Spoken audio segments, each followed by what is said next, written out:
जरांगे पाटील आता मुंबईच्या दिशेने रवाना झालेले आहेत। आता लढाई ही अंतिम टप्प्यात आलेली आहे, त्यामुळे हार मानणार नाही असा जरांगेंचा निर्धार आहे।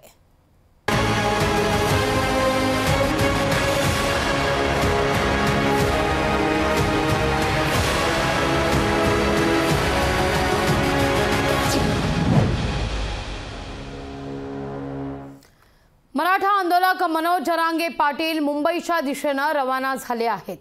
अंतरवलीतून आंदोलकांसह जरांगे मुंबईच्या दिशेने रवाना झाले आहेत। गावागावातून मराठा आंदोलक मुंबईसाठी म्हणून रवाना होत आहेत, तर चोख पोलीस बंदोबस्त देखील या सगळ्या परिसरामध्ये तैनात करण्यात आलेला आहे। जरांगे पाटील हे 26 जानेवारीला मुंबईत येत आहेत आणि त्यापूर्वी मुंबईचा हा सगळा प्रवास सुरू झालेला आहे।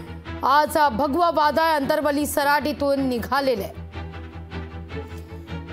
ठिकठिकाणी मनोज जरांगे पाटील यांचा जोरदार स्वागत सुद्धा होत आहे। जरांगेंचा हा दौरा कसा असेल पाहूया आपण।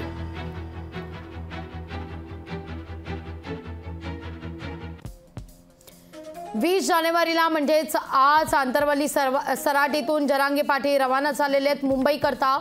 कोळगाव या ठिकाणी दुपारी भोजन होईल, तर रात्रीचा मुक्काम मातोरीत असेल।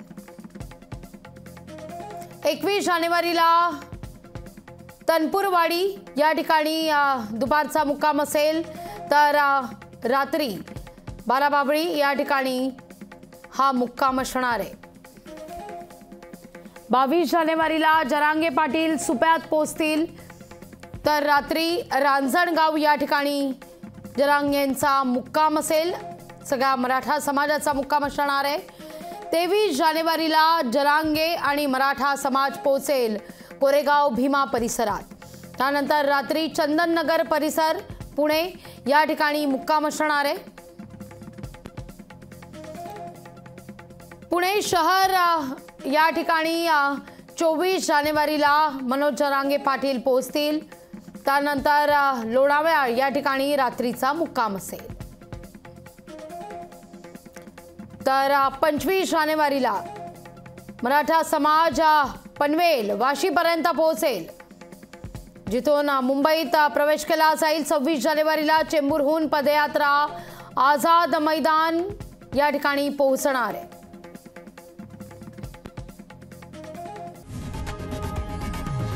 लोकशाही मराठी ऐका, पहा, जागरूक रहा।